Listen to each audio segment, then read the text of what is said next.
This video was made when Walter Griffin gave a poetry reading at the Callanwolde Fine Arts Center in Atlanta on November 11, 2012. To read this evening is Walter Griffin.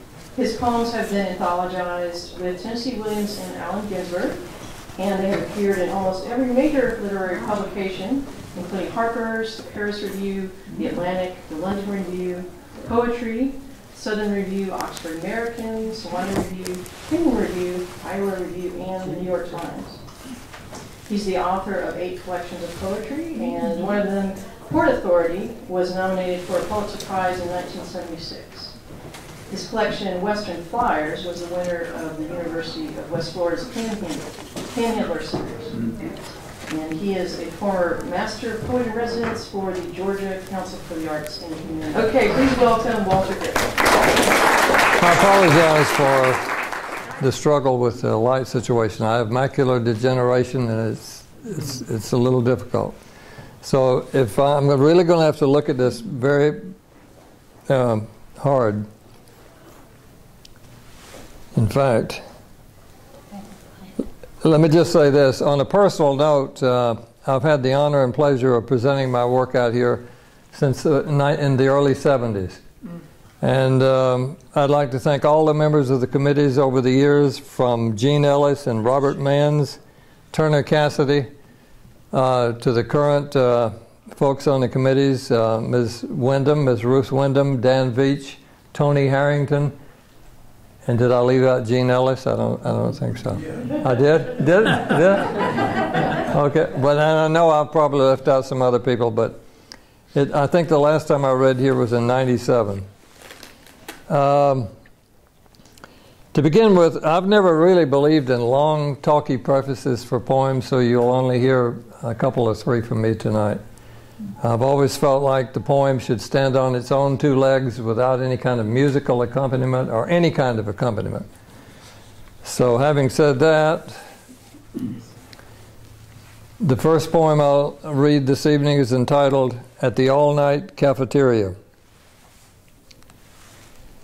The dark inside the movie theater is thinning, and I am left with my eyes filling with snow. There are acres of paved over parking lots where I once lived.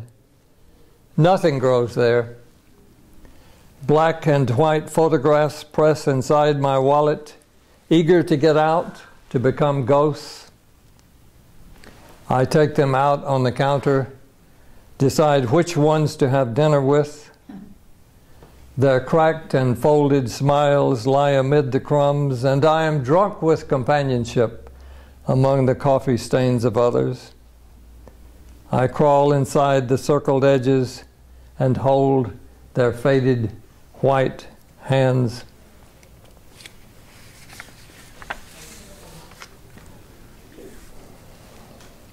Heritage.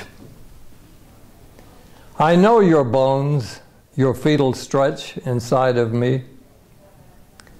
We swim together where mirrors meet, and even the fish are cold. Last night I dreamed of holding your hand while we drowned, afraid of arms that touch and eyes that meet. My father of the dark-edged photograph, we drift in the same wreckage. I hold myself and imagine your eyes.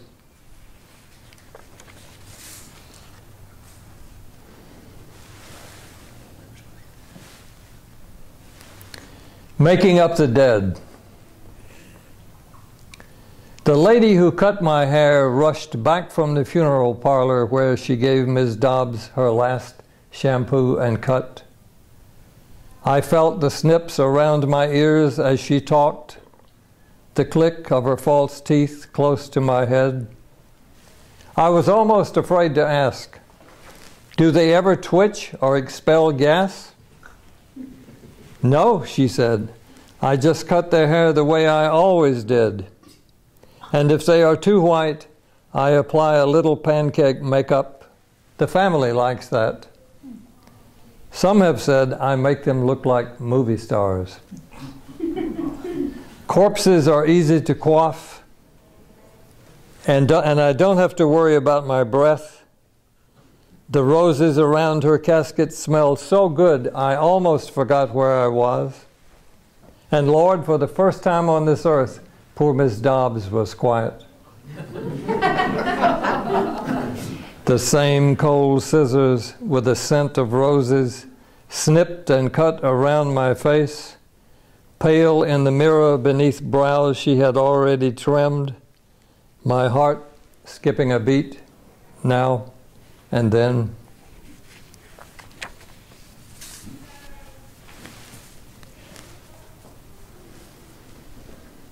My stepfather's eyebrows. They bloomed like bushes over his eyes. I asked the attendant to cut them back when she could. When I saw him in the coffin, they were trimmed neatly above old boxing scars, white as twin doves, arcing over the broken nose in a darkness thicker than fists, longer than any bell count, his eyes closed to my kiss like a left hook he never saw coming.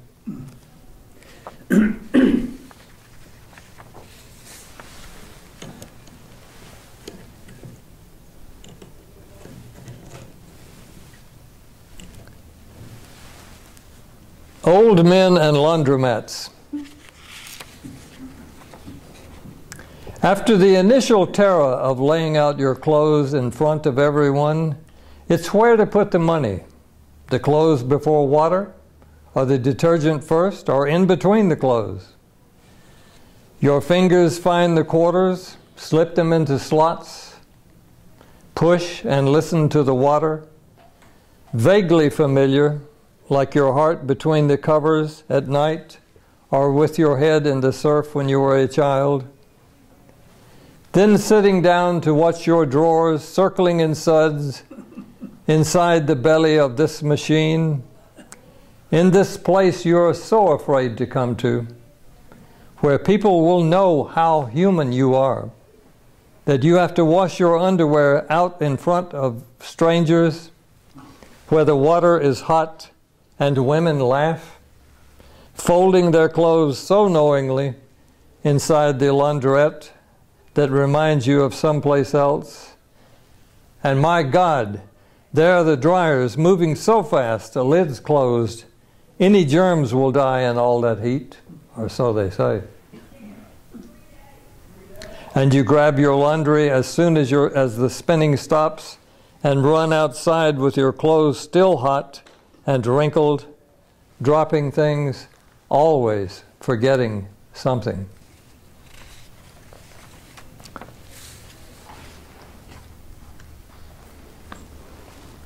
I had an Aunt Ida who was a retired 30-year English teacher who loved the works of Lord Byron. She read Lord Byron to me until I really thought I might die of listening to Lord Byron. And I guess partly because of that, I've never been a huge fan of the works of Lord Byron. And of course, my next poem is appropriately entitled Aunt Ida and Lord Byron.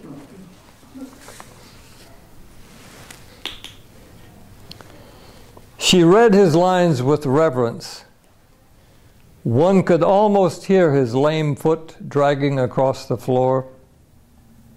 How unfamiliar Texas must have been behind the dust-piled windows. The specter dissolved in yellow light as she slowly closed the book.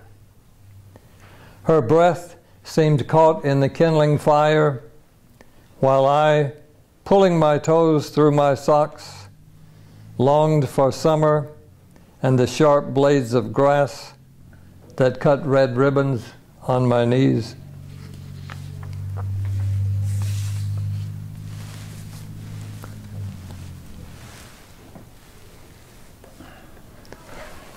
The arrangement of skin. My grandmother was a taxidermist. She skinned dead animals, slit their bellies, and stuffed them with straw. I slept in the room with them at 7. Their glass eyes looked down on me every night after the chain light was pulled. I covered my face at first, but later grew used to their stare. Sometimes, just before daylight, I would wake and see them all watching me. The alligators, snakes, the mounted bass and buck's head, the baby octopus floating inside the mayonnaise jar. Now, after all these years, when I am out on the road, on the interstate, every scarecrow waves in my headlights. And when I stop at a motel by the interstate, I always dream of a stuffed and mounted head hanging from the ceiling, while the stranger from the lounge lying next to me does not know my eyes do not close during the night, does not feel the prickly straw against her naked back.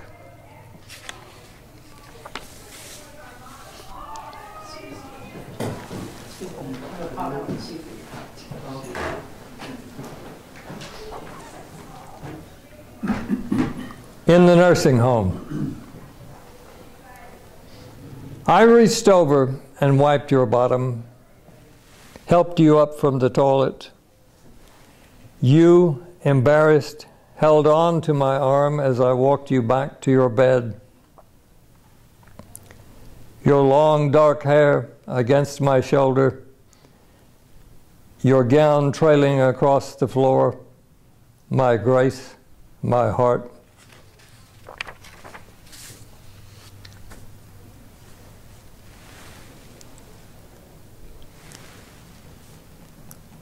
Marco. At 4 a.m., I stood on the platform dreaming of blonde teenage girls in white trench coats, carrying black leather valises, selling fake Nazi officers' daggers, when the train came screaming into La Gare Nord Express just outside of Luxembourg. The tuxedo-dressed mannequin in the window of Monsieur Marco Guillebeau's shop for men stared at me with a grin, fixed glass eyes, and perfect porcelain teeth only the Germans could make. And at that precise moment, I swear, at the highest pitch of the train's banshee cry, my skin pulled back, the dummy left the window, and ate my soul. Today, 50 years later, we are one, a single waxen figure, still smiling in the bathroom mirror, with acrylic teeth and eyes that roll back and open every time a train passes through town in the Texas border night. One more audience member. Yeah. I apologize, folks. I'm having extreme difficulty seeing what I'm reading here. You're doing beautifully, sir. My next poem does need a preface. It's dedicated to the memory of Nadine Fagan Estroff. Nadine was a fine poet, very fine poet, and read in these halls in the 70s, once with Michael Mott. She was, and she still is, and will always be, the love of my life.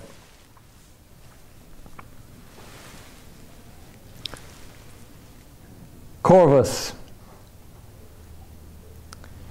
For a long time I loved the things that grew beside your grave. Long lines of dark tracks where crows flailed away at ice crystals, their beaks frozen to the ground where you lay, with your hands folded like birds across your breasts. The crows are sleeping inside my head, dotting the snow with black wings, opening up cavities, spilling out bones, their sharp claws ripping the green funeral tents that continuously flap in my dreams, digging in the soundless soil past vaults, picking at eyeless sockets, propping up heads. Now I wait for the evening with the 22 clean and long in my hands, dreaming of your eyes and raven hair, and sight one by one the feathered skulls hunched in ice. Place the small of the stock against my cheek, squeeze the trigger, and send the bullet cracking in winter air. Bicycle dreams. Water diadems glistened on the red fenders where I left them 40 years ago. The reflectors from the Western Auto Store shone in my dreams, and the cyclist pumping furiously down the darkening street I did not know. It was there that the skeletal figure rode night after night in a blue Mackinaw, this boy frame of dust, the pale apparition that rubbed itself behind my eyes, blinded by whirling spokes and polished fenders slicing the dark, until one evening over the handlebars a black glove slipped. My hand was his ghost was mine. Now this sightless specter in the rain rides across my ceiling in the night, while the middle-aged man in me slams on brakes that do not exist. The falling is real. The fenders shine on bicycle dreams that pedal in air.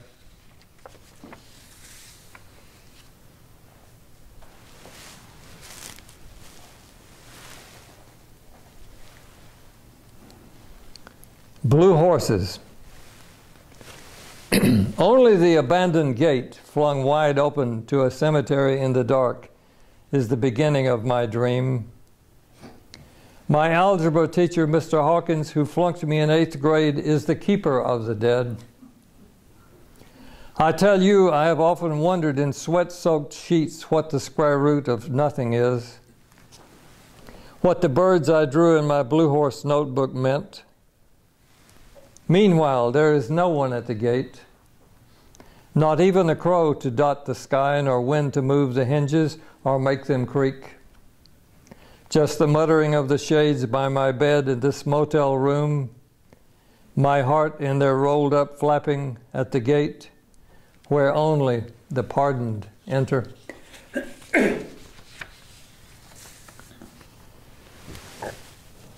For some reason, the high priest of poetry, or if you prefer, the poetry mafia on the eastern seaboard, have been linking me more and more to the beach these days. I've got several theories on that, but the truth is I never really wanted to be identified with any particular genre, any school, any group style or movement of poetry, i.e. narrative, imagistic, minimalism, whatever you can come up with. I didn't want to be, I preferred to write plain jacketed, not with colors. And, but I guess maybe some of my earlier, more youthful poems, like this next one I'm going to try to read here, is, might have something to do with that. Greyhound, Midnight Sleeper. Goodwill store, Sally, mission, rag shop, bone of the heart. Bowls of soup after sermons, kitchens that fire up, make powdered eggs, get you up at 5 a.m. Give you a box of Girl Scout cookies, and good luck. And in the evening, if you show up looking for a place to sleep, there is a cot and lights out at 9, and no exceptions, buddy. Or hit the road, and there you are, toadstool, with an overcoat somebody gave you that's too big but warm, and you sleep amid the snoring of strangers, the company of blue glass Charlies you have come to love, and maybe one of them just might be your father. Not knowing or caring that you are young and damaged and on your way to LA or Tijuana to be a bullfighter, and no one ever told you you couldn't dream. And then the awakening 50 years later, wondering what happened after all the souls you visited died or overdosed or disappeared in the blink of a decade or 4. And now the pot is boiling for hot tea, for the soaking of an old man's foot, for the garbage trail of a mind left to wander, wondering what's next in this place of age.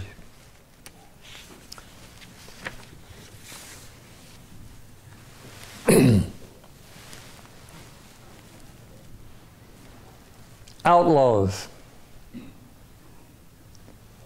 The fever brought your eyes closer to mine as we lay there, our horses dying. Then you reached for my hand and I felt your foot slide in next to mine. Stirrups swinging, we galloped off into the pale sunset of hospital corridors, in the whiteness of pillows still ringing with electrodes, our temples greased and smoking like the barrels of guns. We decided to shoot the horses, leaving them where they lay, and walked down Main Street to the day room, filling the night sky full of holes, fast drawing against the bandana dark.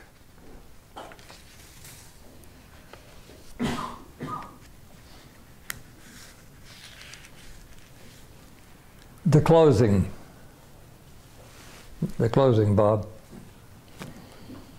Buying a house is like giving into the wood dark of all beds died in, into the dark of chests of drawers, into the black wood of closets, behind plaster walls and all of the four posters, the Hollywoods, into the wood of silent heart attacks and flowers, into the grained wood, into the coffin wood, the heart of pine, termite crawling wood, that draws us all back in rows like trees, back past the paper of titles and contracts, deeper into the death wood, the cradle-rocking wood of sleep, back into the wood-singing darkness, into the root of all things that live and breathe in the quiet collapse of wood frame houses in the night.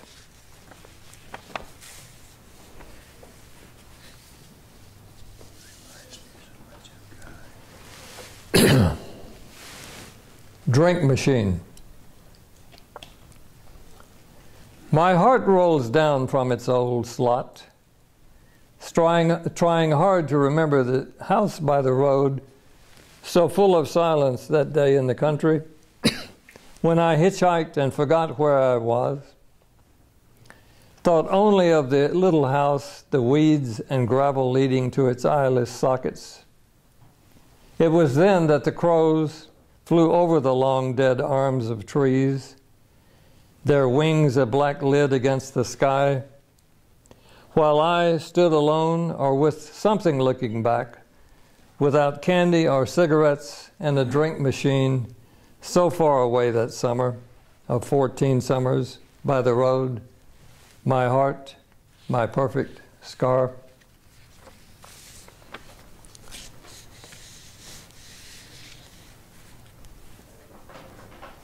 Georgia girl. She was so young, so like a child, sitting there in her midi blouse and maternity skirt, on the steps of the old rooming house, smiling and rolling bugler, like her father taught her, and handing them to me. I've written more than a few poems about my adopted city or about Atlanta. And my last poem this evening has to do with that theme. It's entitled Boarding House Atlanta, 1959.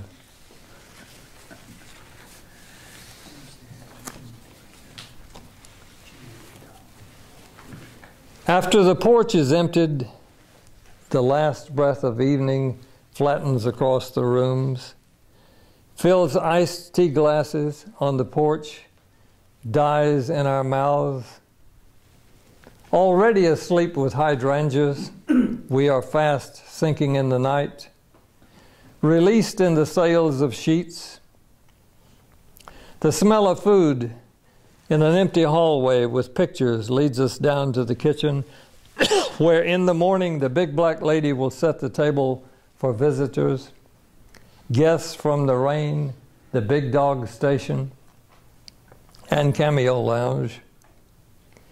We shall dine together, edges breaking like the Johnny bread between our fingers, and in the Mozart just above our heads in room 214, drown in bowls of giblet gravy. Thank you.